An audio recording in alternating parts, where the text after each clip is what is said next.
Ok, yo creo que podemos dar ya inicio a la actividad del día de hoy, al Club de Casos y Revistas. Le corresponde el día de hoy a El Salvador. La moderación de esta actividad va a estar a cargo del doctor Gustavo Gutiérrez.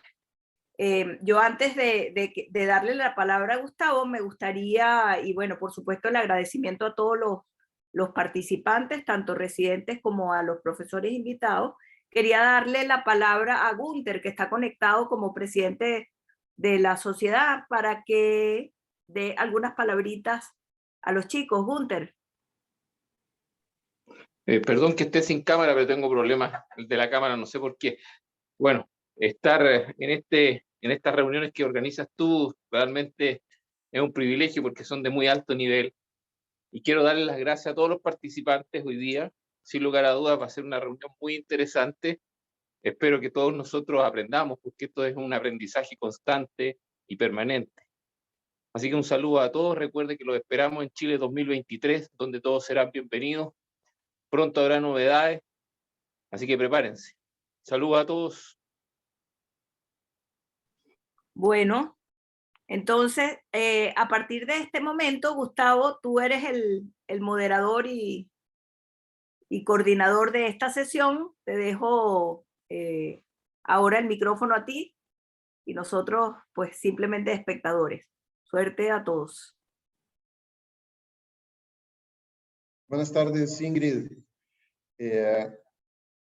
Agradeciendo la oportunidad que nos han brindado la Asociación Latinoamericana de Coloproctología para acompañarlos en este seminario junto con los residentes de nuestro país en un tema tan importante del día a día y pues que de cierta manera nos enriquece siempre, como mencionaba el doctor Gunther, ¿verdad? Nos enriquece de alguna manera la educación continua y pues claro, la discusión siempre en el tema de fístulas es bien amplia. Vamos a iniciar sin más preámbulo presentando a nuestro residente de primer año, el doctor Roberto Portillo, quien es residente del Hospital Nacional Sacamil, doctor Juan José Fernández. El doctor Roberto Portillo es cirujano general y actualmente se encuentra cursando el primer año de coloproctología.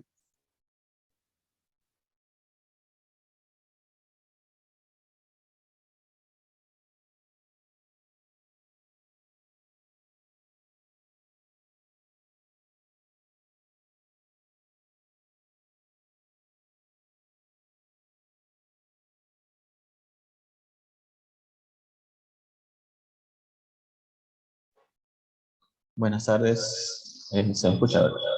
Bueno, un gusto, un placer estar compartiendo este día en esta actividad, ¿verdad? Muchas gracias. Sin más que agregar, voy a empezar el artículo de este día, que son las guías clínicas para el tratamiento y el diagnóstico de fístulas altas, ¿verdad? Bueno, es un estudio, un artículo que se realizó en la India, ¿verdad? En donde participaron departamentos de cirugía colorectal, cirugía gastroenterología, departamento de radiología y el departamento de investigación de fístula, ¿verdad? Siempre de la India. A modo de introducción, con respecto a las fístulas altas, tenemos cierto temor debido más que todo a la dificultad para comprender la fisiopatología de esta, es decir, la extensión, la expansión de estas fístulas a través del complejo esfinteriano. Aparte de este, otro factor que nos hace temer esta fístula es el riesgo de incontinencia debilitante por la participación casi completa del esfínter anal externo. Aparte también, como sabemos, las tasas altas de recurrencia de estas fístulas al tratamiento. Dentro de las fístulas complejas nosotros tenemos entendido o comprendemos tres generalmente, ¿verdad? Las supraelevadoras, las supraesfinterianas y las extraesfinterianas. A estas se le agregan dos fístulas más para hacer un grupo de las 5 fístulas altas que se van a tocar este día, que es la fístula intrarrectal alta y la fístula en el techo de la foquilla rectal dentro del músculo elevador, conocida como rítulo.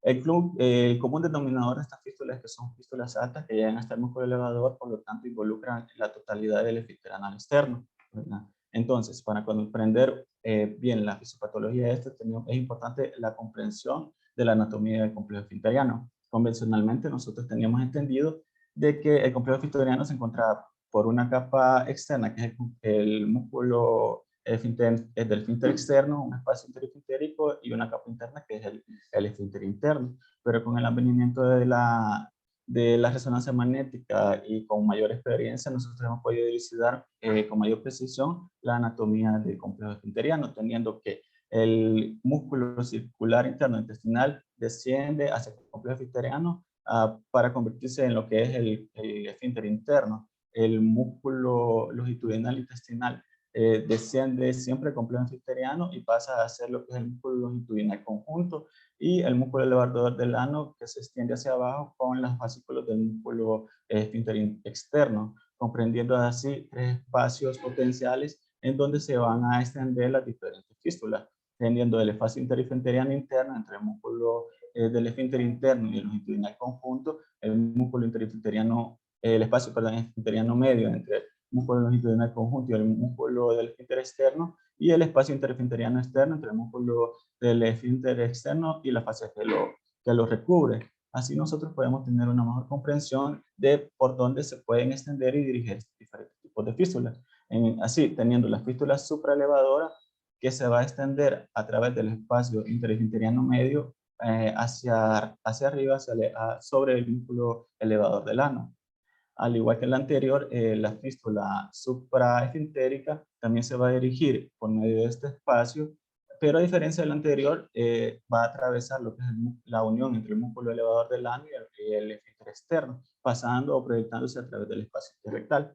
Tenemos la fístula intrarrectal alta, que esta fístula se va a extender a través del espacio interesfinteriano interno entre el músculo longitudinal y el esfínter interno cefálico a través de la pared rectal. Tenemos la siguiente fístula, que es la fístula refill, que esta se va a extender a través del músculo y el espacio interfinteriano externo, y se va a ir por debajo del elevador del ano sin entrar directamente al espacio rectal. En la última fístula, que es la fístula extraesfinteriana, que en ningún momento toca el aparato esfinteriano, sino que se proyecta a través del espacio isquiorrectal, atravesando el músculo elevador del ano al espacio supraelevador y posteriormente al recto. Ahora, con este tipo de fístula nos topamos que es bien difícil hacer un diagnóstico por clínica, por eso tenemos que apoyar de métodos de imágenes.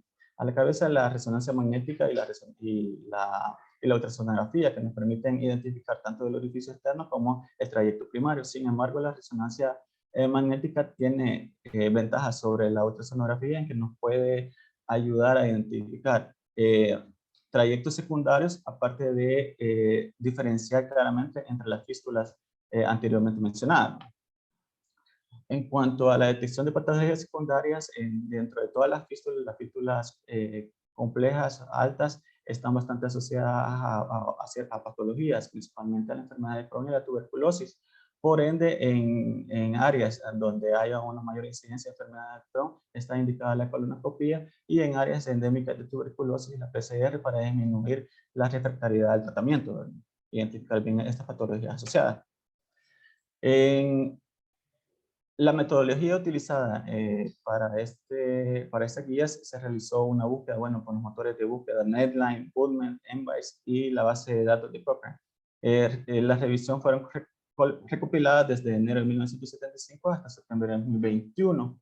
Se utilizó la clasificación de niveles de evidencia del Centro de Medicina basada en evidencia de Oxford, Reino Unido, y las recomendaciones de la Sociedad Estadounidense de Cirujanos Plásticos. El nivel de evidencia, se clasificó nivel 1 al máximo nivel de evidencia, y el nivel 5 al menor nivel de evidencia. Y las recomendaciones en cuanto a la clasificación, que el grado A es la recomendación más fuerte, mientras que el grado D sería la recomendación más débil, ¿verdad? Las directrices de gestión de esta guía fue la evaluación diagnóstica de las fístulas altas y el procedimiento quirúrgico. Dentro de la evaluación diagnóstica ya habíamos tocado un poco con los estudios de imágenes en los que nos íbamos a apoyar, y en este caso la resonancia magnética tiene una mayor sensibilidad a la identificación de extensiones secundarias. Sin embargo, no se puede dejar también de utilizar o de ayudarnos con la ultrasonografía para identificar también la apertura y el tracto primario, ¿verdad? Idealmente el uso de la resonancia magnética es que más vamos a utilizar con una sensibilidad mayor arriba del 97%, y mientras que la ultrasonografía se queda un poco por debajo en el 73%. Bueno, ahora, en cuanto al procedimiento quirúrgico, aparte de parámetros complejos como la participación del esfínter externo, la dificultad diagnóstica, ¿verdad? Que son fístulas altas, también hace más complejo el manejo de esto porque se tiene una mínima experiencia, hay pocos datos publicados, lo que dan estudios que sean de bajo nivel de evidencia, ¿verdad? Sin embargo, como sabemos de la participación del esfínter externo, es importante para este tipo, para el tratamiento de estas fístulas, no realizar procedimientos que llegan a causar injuria a este esfínter por el alto riesgo de incontinencia, por lo que nosotros tenemos que enfocarnos en el manejo de estas fístulas con los procedimientos de preservación de esfínteres. Dentro de eso, lo que tenemos o lo que conocemos son el BAF, ¿verdad? Que es el FILAP, el tapón de la fístula, las células madres, y etcétera. El problema con este grupo que acabo de mencionar es que hay pocos estudios, a diferencia del LIF, la fistulectomía con reparo primario, los colgajos de avanzo y tropios, en donde los estudios hay mayor cantidad de estudios y van presentando resultados satisfactorios al momento. Bueno, en cuanto al tropis, que es la apertura transanal del espacio interifintérico para el abordaje de estas fístulas, en los estudios presenta resultados satisfactorios para el manejo de estas fístulas, y esto se hace a través del espacio finteriano. Nosotros abordamos lo que es el trayecto interno de las fístulas, realizamos un curetaje, una debridación del trayecto interno sin abrir directamente el esfínter externo, ¿verdad? Y con eso nosotros podemos tratar tanto la causa, el foco infeccioso, además del trayecto, sin causar daño a lo que es el esfínter y disminuir así el riesgo de incontinencia. Ahora, directamente para cada fístula, en las fístulas supraelevadoras tenemos que, un primer procedimiento que se puede mencionar es el drenaje a través del recto de los abscesos y de la fístula, ¿verdad? Con un nivel de evidencia 2B y un grado de recomendación B, ¿verdad? Aquí tenemos estudios como el de García y Granero y colaboradores, en donde se realizó el drenaje del absceso supraelevador de 4 pacientes y todos curaron, ¿verdad? Teniendo buen nivel de evidencia en cuanto a los estudios. Ahora, en cuanto a la fistulectomía con ácido colgajo, la calidad de los estudios es bastante bajo, nivel de evidencia 4, por lo tanto la recomendación es baja también, ¿verdad? La recomendación en el TROPIS, el nivel de evidencia es 2B, ¿verdad? Teniendo en algunas series una tasa de éxito moderada del 84.6% en la serie inicial, y una serie de seguimiento a largo plazo en tratamiento fue del 82.1%. Teniendo un nivel de evidencia 2B y un grado de recomendación B. En cuanto al LIF y la fistulectomía más reparo primario, también tenemos estudios que son con bajo nivel de evidencia 5 y grado de recomendación bajo. En las fístulas supraesfinterianas, tanto el colgajo de avance y la fistulectomía o fistulectomía con reparo primario del esfínter tienen tasa de éxitos moderadas de 70 al 85%. Hay estudios como ese de Pérez y colaboradores, en donde se hizo una comparación en el colgajo de avance más fistulectomía con reconstrucción de esfínteres, y la tasa de curación fueron similares, del 80% para el colgajo de avance y 83.3% para la fistulectomía con reparo primario. Esto nos da con, bueno, los niveles de evidencia de estos tratamientos de un nivel de evidencia 2B y un grado de recomendación D. También en las células madre versus el pegamento de fibrina hay estudios en donde los comparan teniendo tasas de éxito de pegamento de fibrina bastante bajas, ¿verdad? En este estudio que se hizo García con Olmi y colaboradores, compararon la tasa de curación de pegamento de fibrina entre las células madres y vieron que la tasa de pegamento de fibrina fue bastante baja, el 8%, mientras que el del uso de células madres tiene una tasa de éxito del 71%. ¿Verdad? Teniendo estudios con un nivel de evidencia 2B y un grado de recomendación C. El TROPIS, sin embargo, como procedimiento para este tipo de fístulas, tienen un nivel de evidencia bastante bajo, de 4, y un grado de recomendación C, a pesar de la buena tasa de éxito que podía presentar en algunos estudios, ¿verdad? Como 78.6%. Ahora, el IF, el nivel de evidencia que tenemos es de 2B y grado de recomendación C con una tasa de éxito del 80 al 91%. En cuanto a las fístulas extraesfintéricas, como sabemos, la causa es ya sea una infección a nivel pélvico o causa iatrogénica, ¿verdad? Estas fístulas son extremadamente raras y la piedra angular es el uso de la colostomía temporal como manejo de patología primaria. Solo que como son patologías raras, no hay muchos estudios, dejándolo con niveles de evidencia bastante bajos, el nivel de evidencia 5 y un grado de recomendación D. En cuanto a las fístulas interrectales altas y las fístulas refill, el TROPIS tiene tasas o estudios satisfactorios en cuanto a la tasa de éxito, teniendo tasas de éxito en el TROPIS en las fístulas interrectales del 90%, un nivel de evidencia 4 y un grado de recomendación B. Y el refill también, el TROPIS también tiene resultados satisfactorios con una tasa de éxito en 69% y un nivel de evidencia 2B y grado de recomendación B.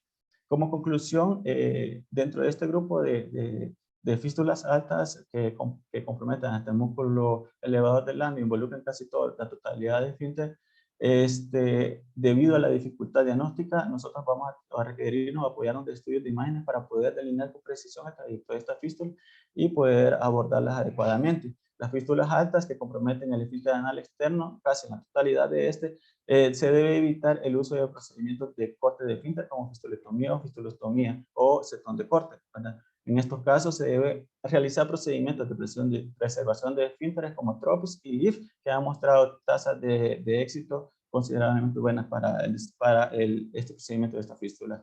Esto sería todo. Muchas gracias.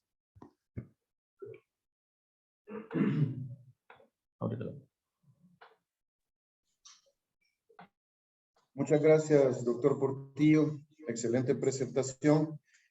Solamente comentar con respecto a estas guías clínicas, y de eso trata nuestro siguiente artículo. Tomamos a bien buscar, digamos, no una contraparte, sino que nos pareció interesante como grupo del hospital que se manejase el TROPIS como, digamos, que el tratamiento quirúrgico de elección según esta guía clínica. Pues en vista de eso tomamos a bien hablar un poquito de otro estudio que tiene a ver más que nada con el TROPIS, ¿verdad? Sobre otras técnicas quirúrgicas que también son bastante utilizadas para el manejo de fístulas complejas, y esto es lo que nos va a hablar ahorita la doctora Wendy Sandoval. La doctora Wendy Sandoval es cirujano general. Actualmente se desempeña como residente de segundo año en el Hospital Nacional Sacamil, Dr. Juan José Fernández. La doctora Wendy anteriormente fue la jefe de residentes de cirugía general y pues nos va ahorita a compartir el segundo artículo del webinar.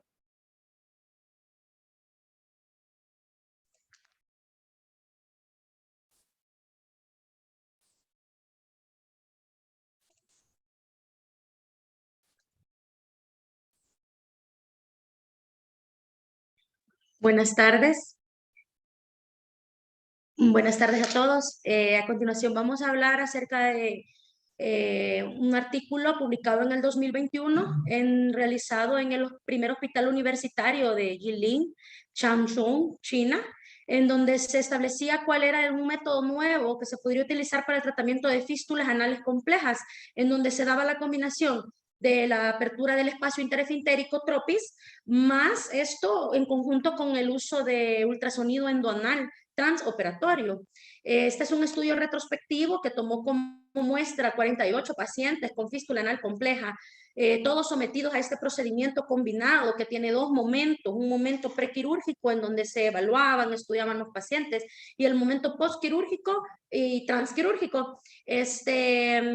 Como introducción, las causas de fístula anal y abscesos perianales son diversas, tiene una prevalencia estimada inespecífica de 8.6 a 10 por 100,000 habitantes y con una relación hombre-mujer de 1.8 a 1, como siempre es predominante en el sexo masculino. La cirugía, si bien sabemos es el principal método para solucionar una fístula anal, ¿Y qué buscamos con el procedimiento quirúrgico? Pues verificar que el paciente no tenga recurrencia, pero sobre todo que no tengamos incontinencia postquirúrgica. Es aquí en donde lleva la importancia de este estudio. Un buen juicio preoperatorio es un requisito indispensable a la hora de tratar una fístula con alta complejidad. ¿Cuántas veces no han tenido en su consulta pacientes que han sido operados con un procedimiento aparentemente satisfactorio, sin embargo después tiene una recidiva o algún grado de incontinencia? Si bien la resonancia magnética es más precisa, no tiene riesgo de infección de fístula, no causa molestias, el ultrasonido endoanal es de gran ayuda para la evaluación de los pacientes, ya que nos ayuda, nos proporciona datos como la posición del orificio interno, el trayecto primario, la presencia de unos trayectos o tractos secundarios y la detección de los defectos asociados al esfínter anal. Aunque el diagrama se realiza con una resonancia magnética prequirúrgica, tiene lastimosamente una mala retroalimentación en el momento operativo, por lo que es importante, como decíamos, identificar el orificio primario correctamente. En algunos casos incluso este no se identifica o hay trayectos delgados, curvos, que se pueden pasar por alto durante el procedimiento. Entonces, es ahí donde el TROPIS adquiere importancia, ya que mediante un corte de mucosa y de esfínter anal interno desde el interior del recto, se curetea el trayecto desde la abertura externa. Es un procedimiento que, acompañado con el ultrasonido endoanal, tiene una guía dinámica en el proceso de la cirugía, nos da una tasa de curación del 90.4% y mejora la tasa de éxito y reconocimiento de estructuras durante la cirugía. Es por ello que este estudio tiene como objetivo evaluar el efecto clínico de un método combinado de ultrasonido endoanal intraoperatorio y apertura del espacio interesfintérico para la curación de fístulas anales de alta complejidad, evitando la incontinencia posoperatoria. Se contó con un universo de 52 pacientes, de los cuales se tomó una muestra de 48, fueron excluidos 4 porque eran pacientes ya conocidos por enfermedad de Crohn o que tenían eran positivos a Mycobacterium tuberculosis. Se analizó retrospectivamente estos 48 pacientes con fístula anal compleja que se sometieron a este procedimiento combinado en un periodo desde octubre del 2017 hasta diciembre del 2019. Todos los pacientes firmaron su consentimiento, fue aprobado por el Comité de Ética. Cumplieron propiamente para ser incluidos criterios de inclusión, que básicamente eran que pacientes que tuvieran una fístula anal de alta complejidad, que tuvieran fístulas en herradura o una fístula supraelevadora. Fueron excluidos aquellos pacientes que tenían una fístula anal simple o aquellos que tenían enfermedades crónicas que afectaban el proceso de cicatrización o que se encontraban con grado de inmunocompromiso relacionados más que todo con enfermedad de Crohn. En cuanto al procedimiento operativo, pues se hizo la evaluación prequirúrgica, pacientes ya contaban con manometría anorrectal prequirúrgica, se tomó presión anal en reposo y la presión anal máxima. Asimismo, se realizó una resonancia magnética y ultrasonido endoanal prequirúrgico, se realizó el procedimiento en donde se realizó la apertura del espacio interesfintérico y se decidía transquirúrgico gracias al apoyo del ultrasonido endoanal, dejar o no un setón de drenaje. Y posteriormente el manejo y seguimiento posoperatorio hasta 12 meses. Para el análisis estadístico se utilizó herramientas como el SPSS Static Version 22, una prueba de test student para determinar la significancia de la diferencia entre grupos pre y postquirúrgico, prueba de chi cuadrada para enumerar los datos y se obtuvo una significancia estadística con una P menor de 0.05. Así bien, entre las características clínicas de los pacientes, vemos que mantienen una edad media de 40 años, una proporción de un 85% de género masculino y un 15% nada más mujeres. De estos pacientes, como podemos ver, tenían trayectos múltiples hasta en un 66%, recurrentes en un 45%, fístulas en herradura en un 30% y trayectos anteriores en un 25%.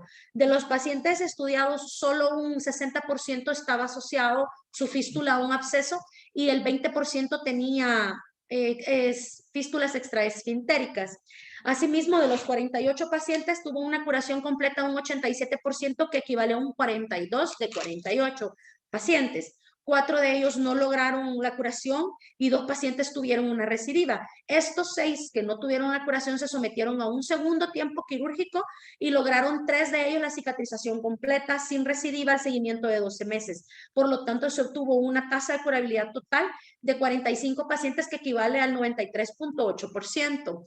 Así bien, también entre otras variables que se tomaron a cuenta fue el tiempo del procedimiento, que incluyó 41 minutos. El tiempo para completar la cicatrización fue de más o menos 7 semanas. Los pacientes, 4 pacientes de ellos, es decir, el 8%, tuvo complicaciones como sangrado. 3 de ellos tuvieron hemorragias leves al 7º día postquirúrgico que se dieron con la presión manual, y solo 1 de ellos tuvo que realizarse sutura de la arteriola que estaba emitiendo el sangrado. El dolor postquirúrgico fue evaluado, se trataron con analgésicos orales, sin embargo no hubo dato de dolor severo ni de incontinencia fecal, solo una retención urinaria aguda. Se evaluó a los pacientes, como les decía, prequirúrgico, con una manometría en donde se les tomaba como valor principal de seguimiento la presión máxima de contracción anal y la presión de anal en reposo. Asimismo, se les estuvo estudiando o pasando el test de Skor-Wexner, en donde se evaluó pre y postquirúrgico y no hubo diferencia entre ambos grupos. Entonces, a razón de esto nos surge la siguiente discusión. ¿Qué factores nosotros podemos mencionar que son asociados entonces a recurrencia en fístula? Número 1, el tipo complejo de fístula. 2, extensión en herradura. 3, aquellos pacientes con falta de reconocimiento o posición del orificio interno, donde la ultrasonografía endoanal juega un papel importante. 4, cirugía previa de fístula, y el cirujano que opera fue un factor determinante. Entre aquellos factores asociados a incontinencia podemos mencionar que sean género femenino, que haya fístula anal alta, cirugía previa de fístula y el tipo de cirugía que se realizó. Por lo tanto, ¿qué ventajas nos puede ofrecer entonces el utilizar ultrasonido endoanal intraoperatorio? Pues obtiene nueva información que no se puede entender por otros medios, es seguro, es de alta velocidad y precisión, hay más adquisición de información, tiene una amplia aplicación, complementa o reemplaza las imágenes intraoperatorias, guía el procedimiento quirúrgico, retroalimenta transquirúrgico y confirma la finalización de la cirugía. Por lo tanto, transquirúrgico se estimó dejar o no un sedal al paciente. El sedal cortante aumentaba el riesgo de incontinencia, por lo tanto se descartó y se utilizó solo sedal de drenaje, porque no incide el esfínter, permite el tracto que se mantenga abierto, sea fácil de limpiar y sea rechazado como cuerpo extraño, para convertir esta fístula compleja en una fístula simple. Se realiza a estos pacientes ultrasonido endoanal 2 veces previos antes de retirar el sedal, para garantizar que fuera el momento óptimo. Ninguno de los pacientes presentó incontinencia fecal posoperatoria, y la determinación de la precisión anorrectal confirmó que Tropis conserva la función del ano, trayendo a mención aquellas técnicas que pueden ser preservadoras de esfínteres. Traemos nosotros ciertos estudios que son comparativos para Tropis, entre ellos este estudio chileno publicado en el 2020 por Alejandro Readi. Se habla del manejo de la fístula anorrectal compleja con lift versus colgajo versus otras técnicas, en donde hablaba que el colgajo consiste en la resección de la mucosa en relación al orificio interno, con cobertura con colgajo del defecto y resección de la porción extraesfinteriana del trayecto fistuloso, preservando así el esfínter anal interno. Este cuenta con una tasa de éxito entre el 70 al 90%, una incontinencia leve que ronda desde 7 al 38%, una recurrencia global del 21%, pero los mejores resultados se observaron en relación a la recurrencia, en cuando se utilizaba el colgajo de tipo de pared completa.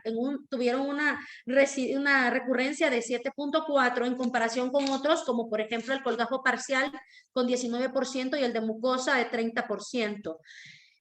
Así también tenemos este estudio publicado en marzo del 2013 acerca de los resultados a largo plazo del LIF. Más adelante nos van a ampliar un poco el panorama de pero describe resultados a largo plazo. Se trataba de una revisión retrospectiva de 38 pacientes desde agosto del 2008 hasta octubre del 2011. Tenía resultados favorables a largo plazo.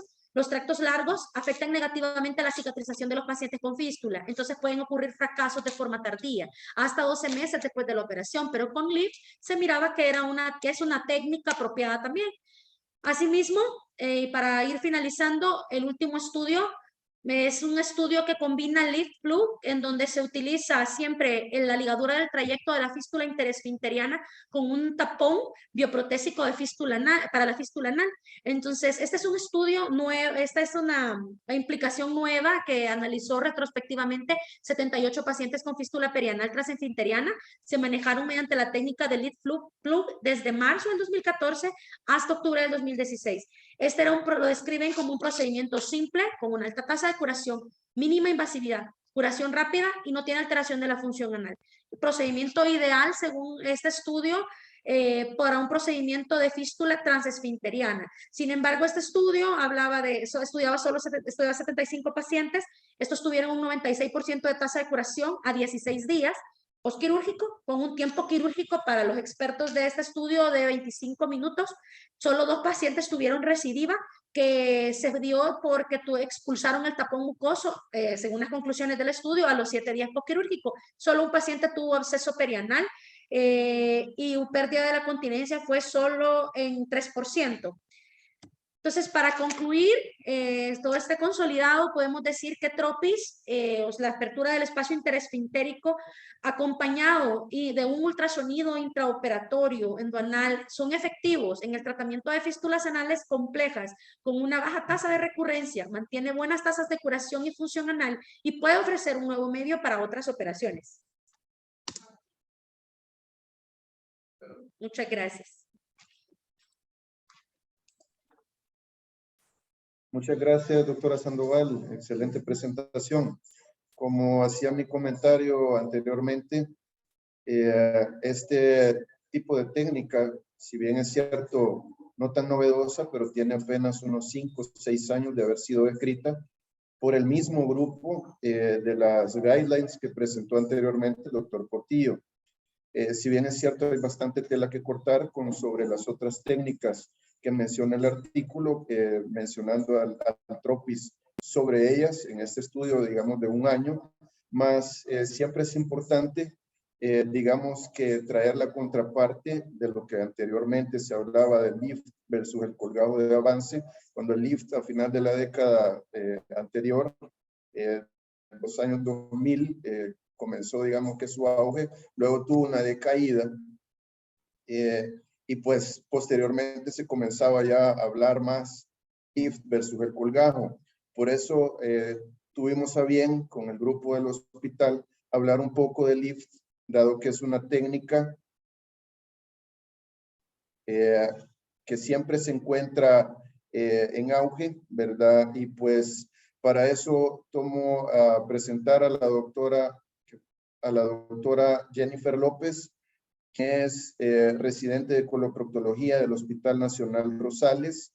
La doctora Jennifer López es cirujano general, ex jefe de residentes de cirugía general del Hospital Nacional Rosales, y ahora pues nos trae el último artículo, recordando que para las preguntas pueden ir escribiendo sus chats o solicitar sus presentaciones para entrar en los comentarios con nuestros profesores invitados a comentar.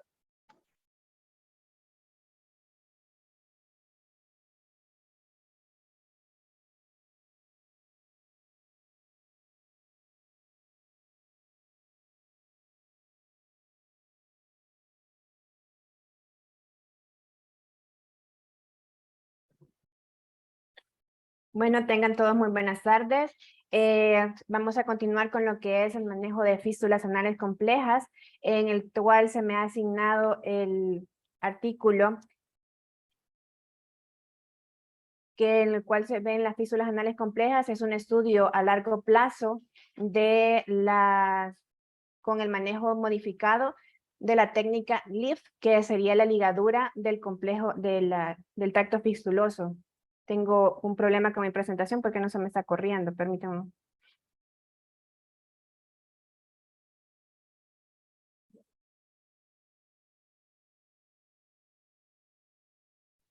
Sal y vuelve a entrar, Jennifer.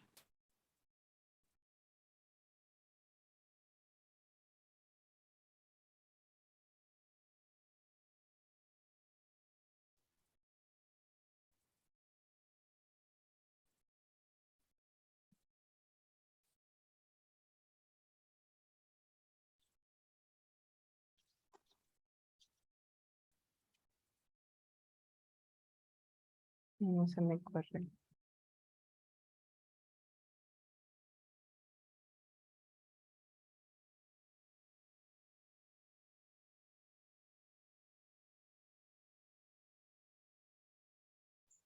Cierra tu presentación y vuelve a abrir.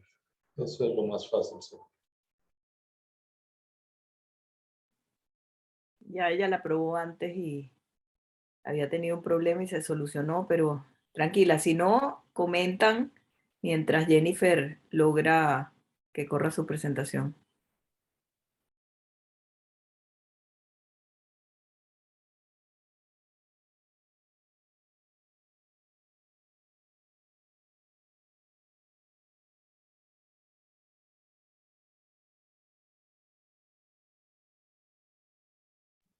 Perdón, disculpas del caso, tuve un problema con la presentación.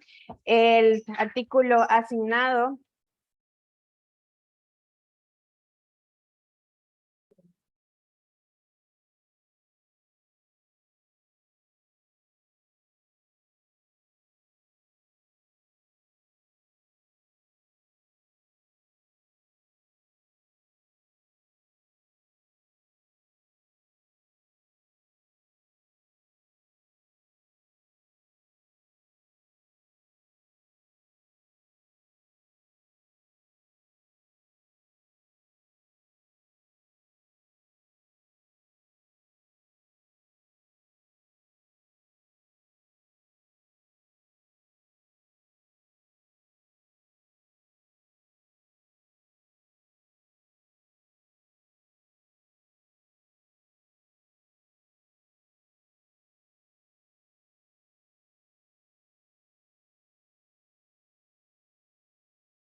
Con las disculpas del caso, ya estamos intentando correr la presentación. Lo que la doctora logra es solo también un último comentario. La doctora tuvo bien al final de su presentación pues compartir un caso del Hospital Nacional Rosales en el que ella pues quisiera traer a colación durante su presentación del artículo. Bueno, espero que hoy sí ya se pueda correr la presentación.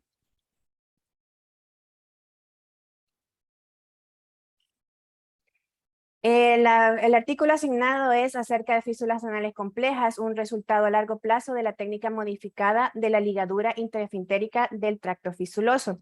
Como definición, ¿verdad? Fístulas anales es un túnel permanentemente infeccioso formado entre el canal anal y la piel de la región perianal.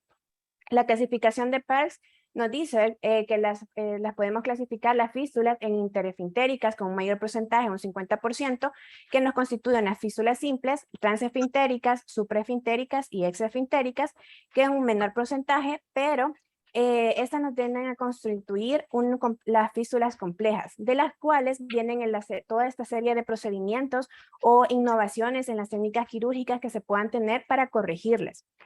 Así como tenemos la fistulotomía, fistulectomías, colocación de cetones, los colgajos de avance, así como también el procedimiento de lift, que se vino a través de los años y en 2007 fue el que se propuso por el doctor Arun Rohanasakul, quien lo menciona como una ligadura del tracto fistuloso interefintérico para tratar de preservar la integridad del esfínter del ano al hacer una ligadura del trayecto fistuloso en el surco interefintérico. Dentro de la técnica original tenemos que se realiza una incisión semicircular en el surco interefintérico, en el cual con disección fina podemos disecar o evidenciar lo que serían los esfínteres, así como también disección del tracto fistuloso, el cual una vez lo tenemos identificado, lo podemos traccionar, hacer una ligadura cerca del esfínter anal interno y hacer el corte, realizándolo así como queda en la última figura, solamente una ligadura hacia el orificio anal interno. Aquí traemos un ensayo clínico que nos evidencia o que nos pone en comparación las fistulectomías anales con el lift en fístulas anales simples, que tiene un bajo riesgo de sesgo. También nos trae como resultados que el lift tiene una superioridad con respecto a las fístulas anales en cuanto a la estancia intrahospitalaria, así como también el índice de score de incontinencia que nos mantiene en la continencia anal. También nos refiere de que hay una mayor severidad en el exudado de la herida, sin embargo, tiene una menor severidad en la hemorragia, así como también un menor tiempo de cicatrización del de esta. También tenemos que tiene una mejor nivel de eficacia global con respecto a las fistulectomías, y también dentro de sus complicaciones el menor dolor, menor hemorragia, menor infección y menor retención urinaria. Así como también se trae un estudio, una revisión sistemática que nos habla sobre la ligadura del tracto fistuloso interefintérico, en el cual se estudiaron 26 artículos. Dentro de estos se le pasó una evaluación de riesgo de sesgo en el cual tiene un bajo nivel de sesgo, y estos estudios, todas mayoría fueron retrospectivos.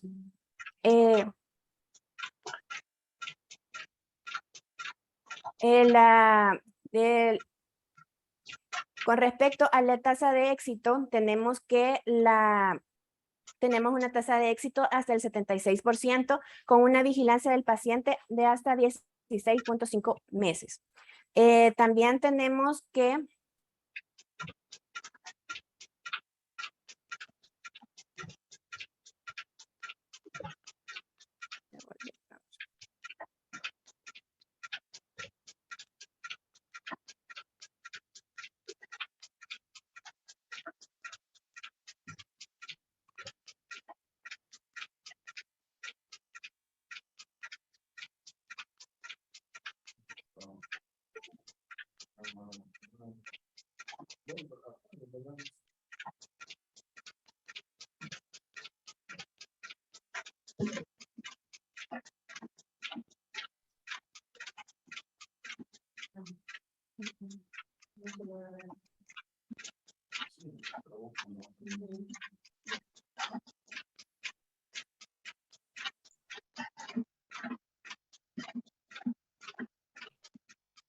Intenta escape.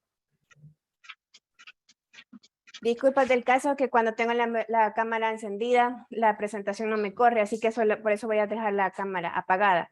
Las complicaciones que se presentan con el procedimiento de LIF tendríamos que son una tasa del 14%, y dentro de estas complicaciones tenemos que la incontinencia es de 0.6%, que prácticamente es bajo.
Pásalas así sin agrandarlos.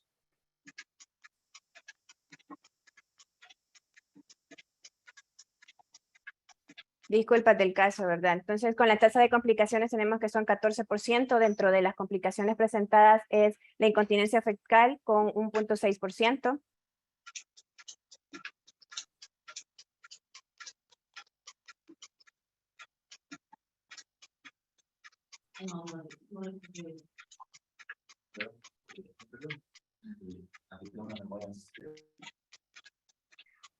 Viste que se traba cuando sale un sonido, hay un sonido extraño, pero no te preocupes, Jennifer. Yo pienso, Gustavo, que o pudieran ver si cambian de computador y le dan palabra a los invitados para que comenten lo anterior, y así no se pierde tiempo.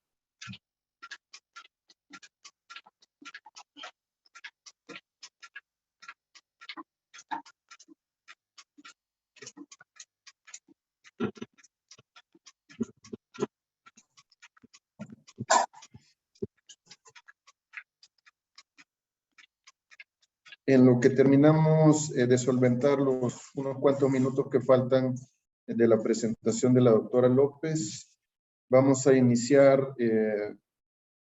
por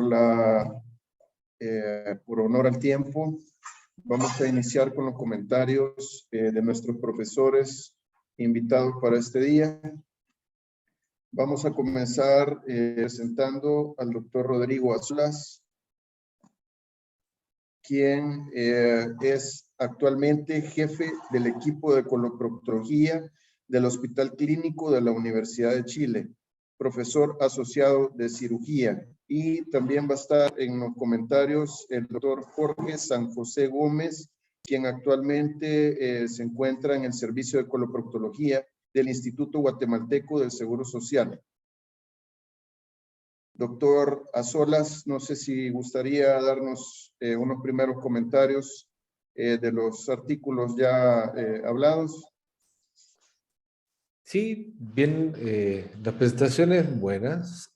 Con respecto a los dos primeros artículos, nosotros, y yo no tengo ninguna experiencia con TROPIS, no lo hacemos con las fístulas complejas. Al parecer es un buen método. Nosotros utilizamos principalmente el LIF y eventualmente el cetón cortante. Ahora, no sé, probablemente se pasó, no se vio en la presentación. Nosotros generalmente cuando tenemos estas fístulas complejas y vamos a realizar o tenemos en plan hacer un lift, siempre los dejamos un tiempo, por lo menos un mes y medio, 2 meses con un cetón. ¿Eso qué es lo que hace? Que el trayecto fistuloso se forme de una forma, o sea, quede formado bien grueso y sea fácil de identificar al dejar un cetón. No un cetón cortante, sino que un cetón a través de este trayecto. Por lo tanto, después cuando uno hace la incisión o ingresa al espacio interesfintérico, es mucho más fácil identificar este trayecto y hacer la ligadura. También tenemos experiencia, y personalmente tengo, en el colgajo de avance. Creo que la técnica de lift tiene hartas cosas que ha cambiado, como lo que mostraba la doctora ahí, que en el lift hacen la resección y después colocan un plug o alguna cosa. Creo que esa no es la técnica original. Dentro de las cosas que sí variamos un poco nosotros es el colgajo. Ligamos el trayecto fistuloso en estas fístulas complejas y hacemos un colgajo en el orificio interno, un colgajo de avance tratando de cerrar. Y eventualmente, cuando es más compleja y son más altas, podemos hacer un colgajo entre el esfínter o avanzar parte del músculo y tapar hacia el orificio externo, o sea, tomando el esfínter anal externo y tapar ahí un poco cuando son como variantes que no están descritas, digamos, en la técnica. Y con nuestra experiencia en las fístulas complejas, con el lift nos ha ido bastante bien. Tenemos poca recidiva y cuando existe esta recidiva, tiene la ventaja de que se transforma eventualmente en una fístula más simple. Por lo tanto, el tratamiento después se pudiese hacer con una fistulotomía. Y con el cetón cortante no se nombró, nosotros sí tenemos alta experiencia de antes, actualmente sí estamos utilizando más el DIF, pero en fístulas complejas tenemos experiencia con el cetón, pero también con grados de incontinencia que igual son altos, digamos, no con un gran grado de incontinencia, pero los pacientes sí quedan con cierto grado de incontinencia. Entonces mi comentario es que no tengo, lamentablemente no tengo y no utilizamos el TROPIS, no lo hemos hecho. Sí, lo que les puedo comentar es del lift. Estoy de acuerdo, creo que es una técnica que tiene muy buenos resultados y sí hay que saber hacerla bien. Nosotros, como les acabo de explicar, sería el ideal hacerla en estas fístulas complejas de dejar siempre antes de operarla un cetón, no cortante, sino que dejar un cetón, cosa que se quede bien marcado el trayecto fistuloso y sea más fácil de identificarlo al ingresar al espacio interesfintérico. Eso. Muchas gracias, doctor. Vamos a intentar dar nuevamente las palabras a la doctora López para concluir la presentación.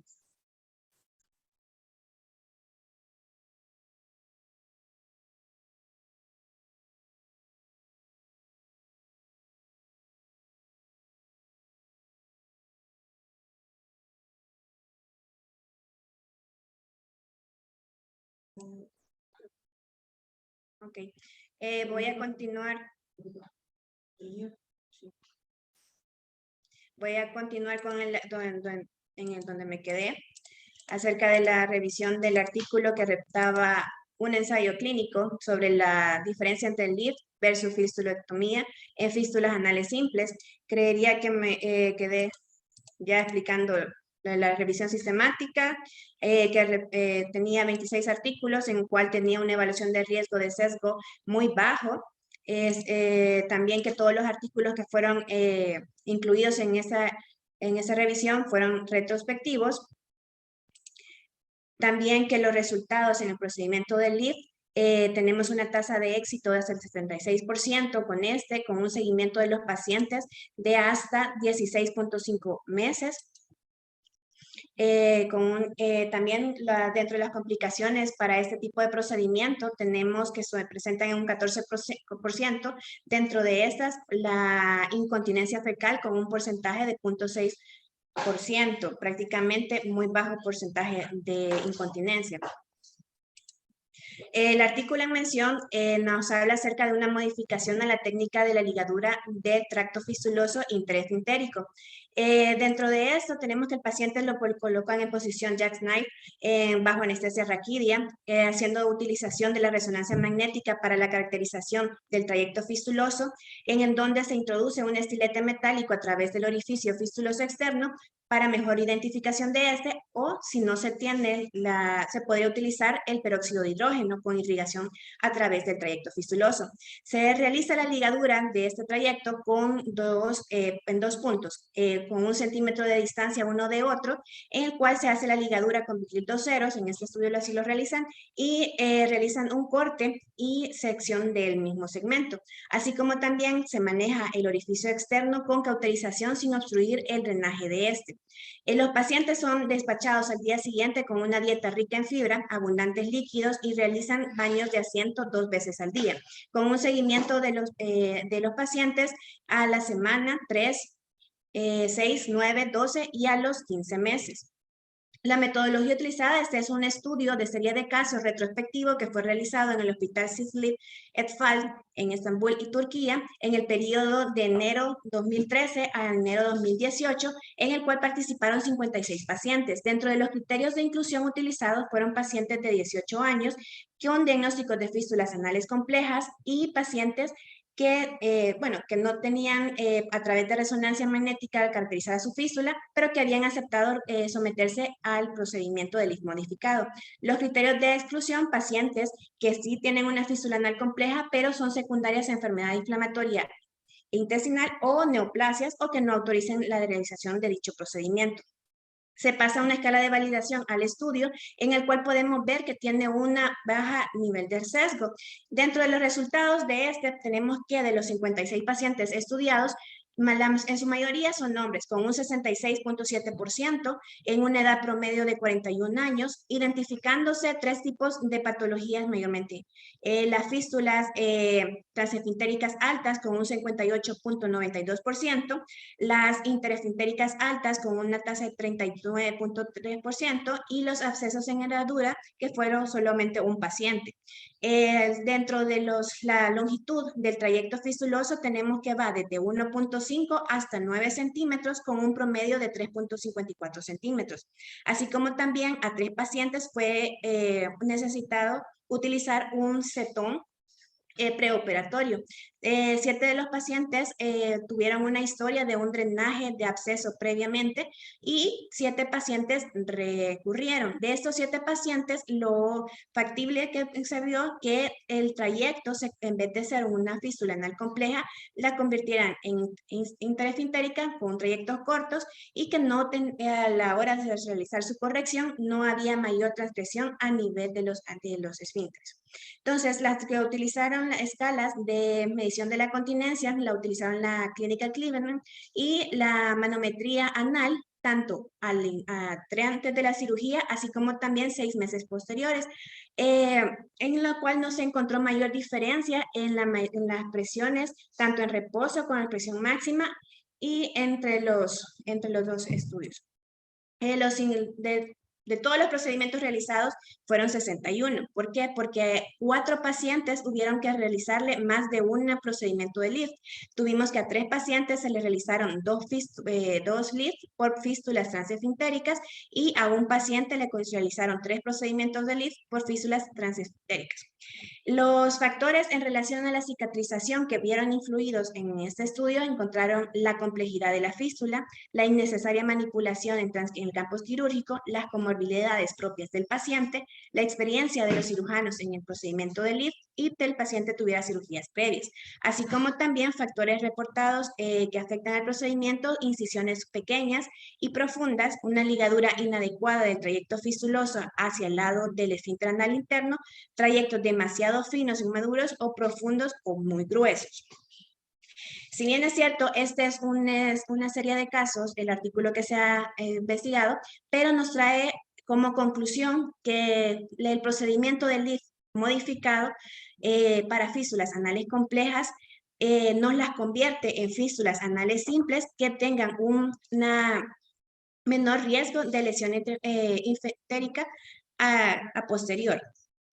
Así como lo mencionó el doctor, yo traía un estudio de un caso que se realizó en el Hospital Rosales, en el cual fue un paciente masculino de 33 años con un periodo de evolución de su enfermedad de 8 meses, en el cual tuvo una historia como antecedente de un drenaje de un absceso glúteo y presentaba persistencia de salida de secreción a través de un orificio.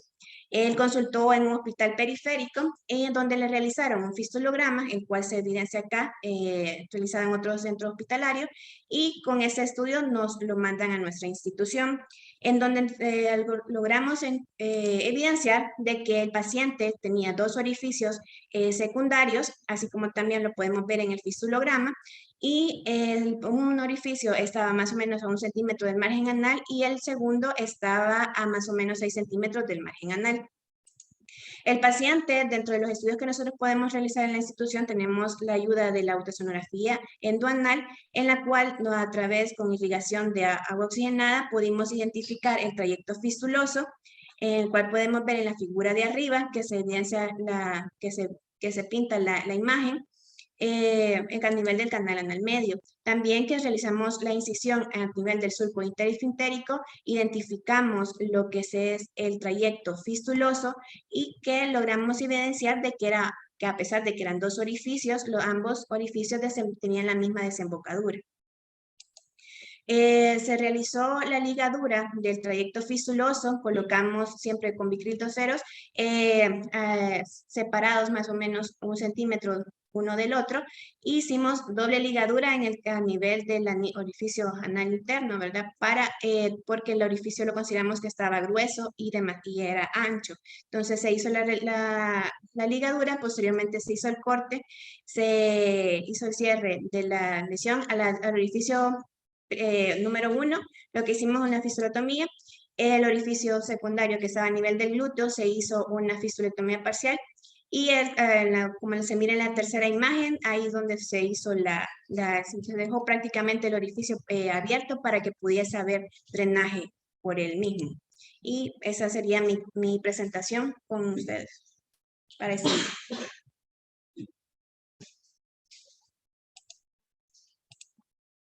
Excelente, doctora López. Muy buena presentación. Vamos a continuar con los comentarios del doctor San José. Doctor San José, si nos pudiese compartir su experiencia en Guatemala. Bueno, muchas gracias por la invitación, Gustavo. Gracias a los hermanos salvadoreños y a todos los demás de Latinoamérica que están en la actividad el día de hoy. Yo, al igual que el doctor Razolas, no tengo experiencia en esta técnica de Tropis. Yo la estaba leyendo y de ahí vi un video, que es el único video que está en YouTube al respecto. Es una hemiherradura que drenan. Pero lo que sí me llama mucho la atención es que dicen la alta efectividad que tienen, y precisamente uno de los artículos iniciales que presentó el doctor Portillo es en relación a que tiene una alta probabilidad de sanar. A mí me llama mucho la atención el hecho de que abran el espacio interesfintérico, y Me recuerda mucho cuando tenemos aquellos abscesos que son interesfintéricos, que no tienen nada afuera, ¿verdad? Pero el paciente brinca de dolor 2 metros de altura porque le duele mucho y todo el mundo lo que lo mira le dice, pues si no le tiene nada, no se le mira nada, pero cuando uno le hace un ultrasonido en sala de operaciones, ahí está el absceso interesfintérico y hace la técnica precisamente abriendo el espacio interesfintérico y drena eso y generalmente resuelven muy bien y rara vez tienen algún problema. Me llama la atención que este TROPIS en cierta forma es el abordaje de esto, solo que cuando ya hay un problema de alguna fístula o un absceso fistulizado. Yo tengo alguna experiencia de algunas fístulas complejas, no es lo más frecuente. Extraesfintéricas no he visto en 21 años de mi práctica ni una en buena hora para mí. Y las pocas que tenemos generalmente que abordamos que tienen una transesfintéricas arriba del 30% del esfínter, estas las abordamos generalmente de diferentes formas. Tenemos experiencia con el setón de corte, como dice el doctor Azolas también, con cierto grado de probabilidad de cierto grado de incontinencia, especialmente a gases, pero generalmente no mayor que eso. Y cada vez tenemos más experiencia con el lift. El lift tenemos la dificultad que el instrumental siento yo que tenemos a la mano no es el ideal, porque cuando uno va a buscar un trayecto interesfintérico y está metido 7 centímetros en el espacio interesfintérico, es muy difícil poder maniobrar adecuadamente ese trayecto. Lo que el doctor comentaba en relación de haber tenido el setón previo es imprescindible. En primer lugar, porque limpia el trayecto. En segundo lugar, porque lo madura. Y en tercer lugar, porque si tenemos nosotros dentro del lift unos espacios huecos, hay áreas donde no es un trayecto continuo, sino que espacios irregulares. Y si están esos espacios, difícilmente vamos a poder solucionarlo a través del lift. El lift va a ser muy problemático. Hay unos estudios que hicieron en Cleveland Clinic respecto a las probabilidades de que el lift falle precisamente en las fístulas que van hacia el espacio posterior, y principalmente en hombres. Y sin embargo, la doctora Jennifer presentó su caso y no era un caso fácil, ¿verdad? Yo veo que a veces los liftros se están usando mucho para fístulas pequeñas y que a veces no son las más complejas. Yo siento que el lift es bueno también para las transesfintéricas bajas como una muy buena opción para no hacer una fistulotomía. Pero hay que tratar de identificar qué porcentaje del músculo está comprometido en la fístula, lo cual a veces no siempre es fácil. Uno dice, yo con mi dedo puedo identificar, pero cuando uno comienza a cortar y de repente ya pasó de 1 centímetro, dice, ¿qué hago ahora, verdad? Y entonces muchas veces entra el setón de corte de Salvador a tratar de resolver la situación. Entonces sí es importante. La resonancia magnética lamentablemente no está en todos lados, no todos los pacientes. Aquí en Guatemala una resonancia más o menos el equivalente en dólares, hay que pagar más o menos unos $500 por una resonancia magnética, y la experiencia de los radiólogos no es muy buena en general. Entonces a veces termina uno teniendo que ver la resonancia para identificar. Casi siempre le quieren mostrar una resonancia de pelvis y uno no quiere ver la pelvis, uno quiere ver el ano recto. Y entonces no todos los radiólogos tienen esa experiencia. Hemos tenido algunos pacientes con plug. Nosotros cuando tenemos fístulas muy complejas sí utilizamos el plug anal, y el plug, aunque tenemos una recurrencia alta, siempre decimos, bueno, si recurre, no toque el esfínter, no toque el esfínter. Y nosotros hicimos una publicación de nuestra experiencia en más de 100 plugs, solo en fístulas complejas, y teníamos unos resultados aproximadamente del 28%. Pero ese 28% de pacientes se solucionó el problema y nunca le tocamos su esfínter. Entonces, incontinencia cero. Y como yo le digo a los pacientes, si a mí me da una fístula compleja, póngame un plug. Y si falla ese plug, me ponen otro. Y si falla ese, entonces pueden probar algo más conmigo. Yo la verdad es que creo que esto del TROPIS es muy interesante. Habrá que ver cómo va saliendo, porque si en la China y en la India solo tienen en una 40 casos y en el otro 100, ¿cuántos vamos a tener nosotros de fístulas complejas? Yo en 21 años he visto supraesfintéricas contados con los dedos de las manos y extraesfintéricas ninguno. Entonces sí es un tema muy importante y que uno conforme va con el tiempo teniendo la experiencia de cada vez superar más fístulas, de repente encuentra casos complejos que no son fáciles. Creo que el lift es una muy buena opción, pero no es una técnica tan fácil. Hay que tener un equipo quirúrgico que tenga experiencia y el instrumental siento yo que todavía no es el mejor diseñado para la técnica, especialmente cuando uno se mete muy profundo en el espacio interesfintérico en las fístulas complejas. Y además de esto, pues la combinación del avance de mucosa, nosotros hemos hecho avance de mucosa, pero no hemos tenido muy buenos resultados. Posiblemente no tenemos por eso tanta experiencia en ese tema. Como les digo, más hacemos el plug, si falla el plug, entonces hacemos un lift, y si falla el lift, entonces pensamos en qué más vamos a hacer al respecto del paciente. El setendo de corte también lo utilizamos como una opción, siempre y cuando le hayamos explicado al paciente sus riesgos y beneficios. Yo felicito a los colegas que están profesionales, que se están preparando en coloproctología. Esto es un tema importante y gracias a ustedes, Gustavo, por la invitación. Muchas gracias, doctor Jorge. Pues ya casi que finalizando nuestra presentación, únicamente pues agradecer acá a los chicos pues que estuvieron en el afán desde a un par de semanas atrás preparando todas las presentaciones, discutiendo los casos ahí con sus maestros. Agradecer también toda la coordinación y la logística de la Asociación Latinoamericana de Coloproctología, la doctora Ingrid Melo, pues que estuvimos en constante comunicación para hacer este webinar posible. Y pues únicamente comentarles o preguntarles al doctor San José y al doctor Solas, ya específicamente del LIFT, porque si bien es cierto, revisamos las series y pues no se encuentra un paciente ideal para hacer un lift. No sé si ustedes tienen algún paciente en el que decidan esta técnica específicamente, o cuándo van a hacer, por ejemplo, un colgajo, o cuándo van a hacer un lift, hablando de fístulas complejas.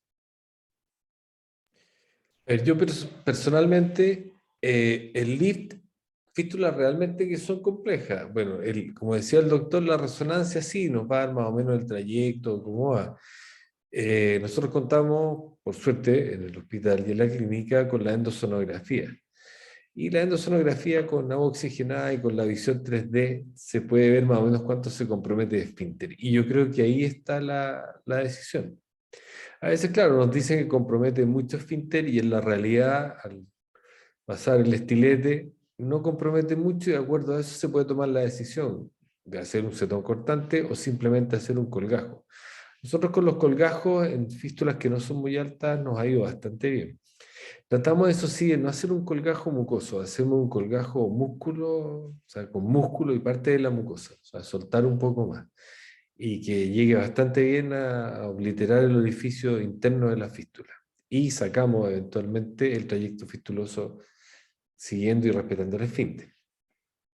Pero cuando compromete mucho más, sí, programamos y vamos con todo preparado para hacer un lift.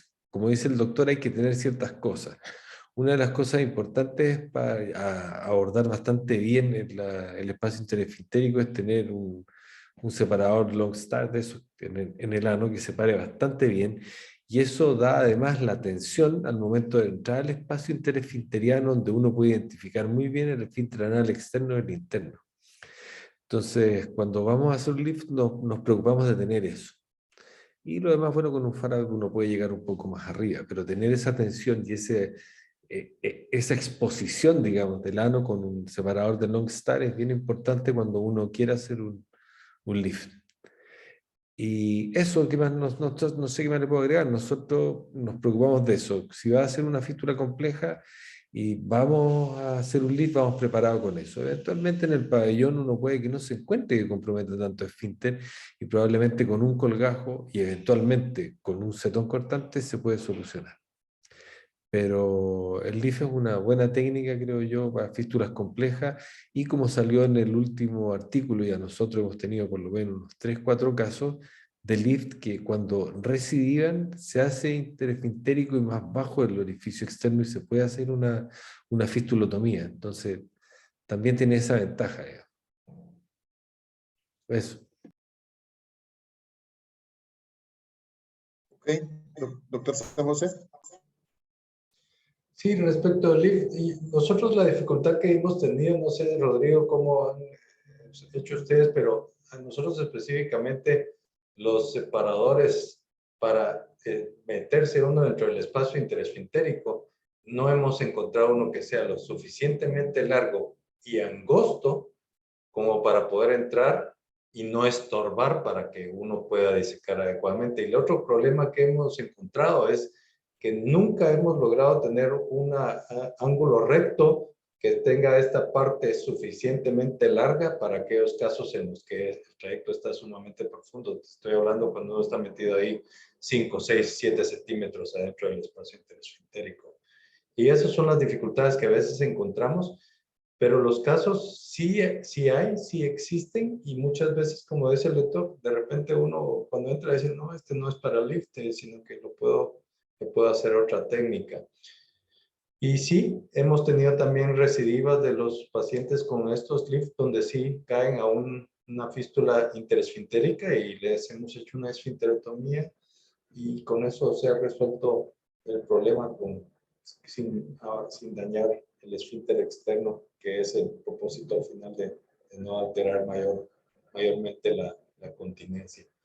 Solo quería hacerles una observación respecto al tropis. Yo creo que nosotros no vemos tantas fístulas complejas de este tipo como se describen, y yo, haciendo un análisis al respecto, siento que después de esta descripción de que hay varios espacios adicionales del interesfintérico usual que todos hemos visto y abordado, que en realidad cuando logramos identificar el absceso interesfintérico, que no se mira nada por fuera, y lo abordamos adecuadamente como la técnica dice, abriendo el espacio interesfintérico, muchas veces son esos pacientes que cuando se dejan demasiado tiempo, esos son los que hacen los trayectos en herradura, esos son los que hacen los supraelevadores. Entonces, lo que hay que poner es mucha atención y enseñarle a los estudiantes, porque es clásico. Doctor, es que yo fui a la emergencia de tal lugar y ahí me vieron y me metieron el dedo, me dolió mucho, pero me dijeron que no tenía nada.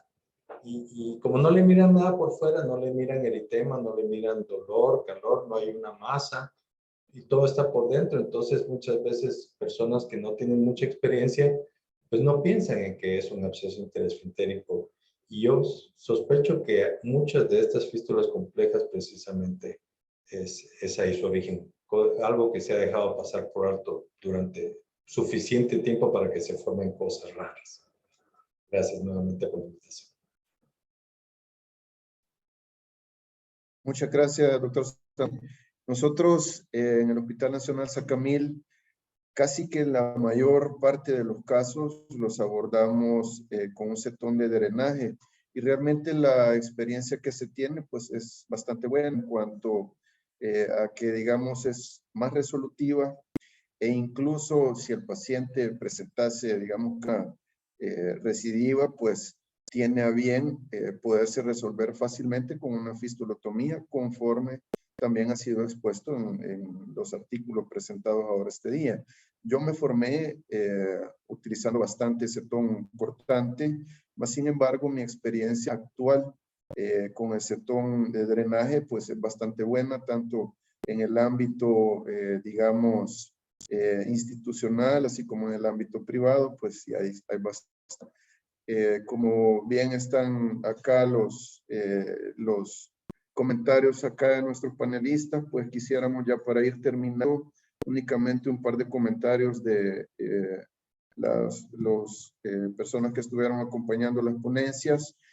Alguien por acá pregunta el mejor tratamiento para una fístula compleja en el que se ha colocado un setón de drenaje y que a las 8 semanas permanece con el mismo. Entiendo que pues no hizo una fibrosis adecuada y pues el paciente presenta una recurrencia.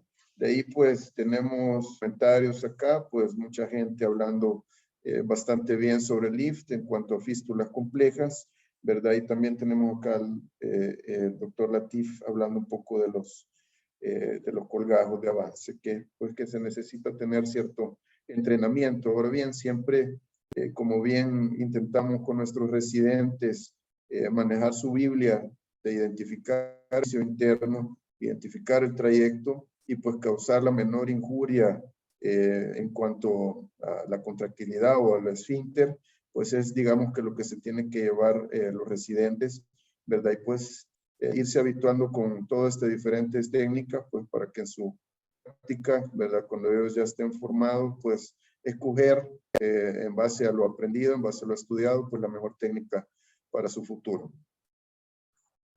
Yo solo tenía un Quería hacer un comentario adicional respecto del CETON. Y perdón, doctora Solas, porque ¿cómo se llama? El artículo también sí mencionaba que dejaban un CETON, pero que había que ver cómo iba el orificio interno. Y me llama la atención porque nosotros sí hemos tenido algunos casos en los cuales hemos dicho, bueno, dejémoslo un CETON. Y lo que ha pasado por X o Y razón, alguien ha decidido en cierto momento, se lo retira, o el mismo paciente se lo ha quitado a las 8 semanas, 12 semanas, porque ya le aburrió y se cura la fístula, y inclusive siendo compleja. No sé, la importancia ahí es, tal vez son casos algunos anecdóticos, pero llama la atención que Tropis menciona que debe de hacerse. Yo recuerdo que hubo una publicación de los ingleses respecto del CETON, no de corte, sino de CETON de drenaje, donde los dejaban 6 meses y al cabo de cierto tiempo lo quitaban y muchas de esas curaban solas. No sé qué experiencia tienen ustedes al respecto de estas. Es que yo quería comentar eso. Yo creo que es difícil que dejando solamente el cetón y sacarlo al tiempo, se cure la fístula, porque estamos perpetuando un trayecto igual. Al sacar el cetón va a haber un orificio interno y un orificio externo. Ahora, yo me estaba recordando ahora una vez, y creo que, no sé si, no, el doctor Salim creo que ocupaba solo los quistes piloniales, pero existía también, de haberlo leído algún tiempo y que nos ofrecieron en el hospital hacer, era la fistuloscopía.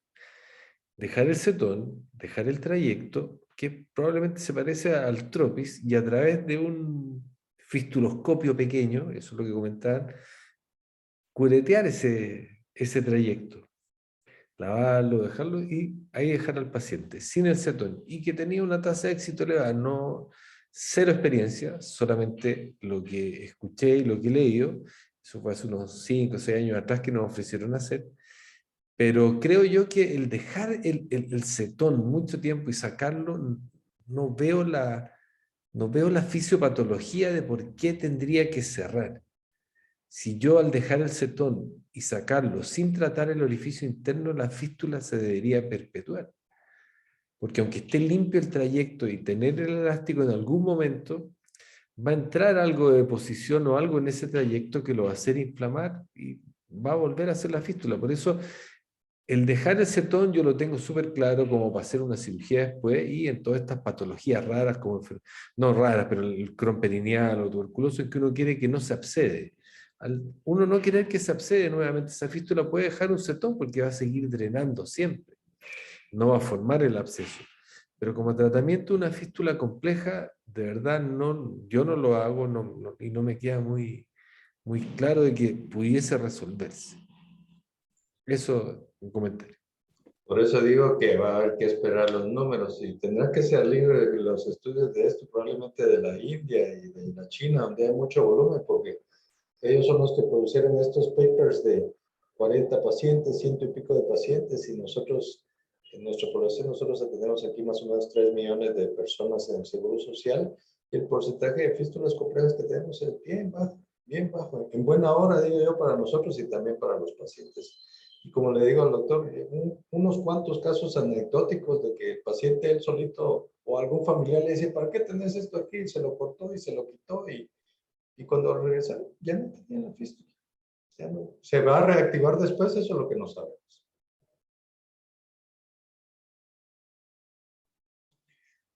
Bueno, muchas gracias. Ya cerrando el webinar, teníamos ahí un último comentario de usar el láser para el fistuloscopio. Doctora Ingrid, palabras ahí para finalizar, agradeciendo la Bueno. participación de todos. Sí, les agradezco a todos por la participación, felicitaciones a los chicos por sus presentaciones, muchísimas gracias a Rodrigo, a Jorge y a Gustavo por haber aceptado la invitación y haber coordinado y trabajado en este evento, y bueno, nos vemos el próximo primer jueves del próximo mes, le corresponde a México la actividad, y bueno, gracias a todos los que se conectaron y nos vemos. Gracias, gracias por la invitación. Que estén todos bien. Nos vemos. Gracias a ustedes. Mucho gusto. Que estén bien. Buena tarde. Gracias.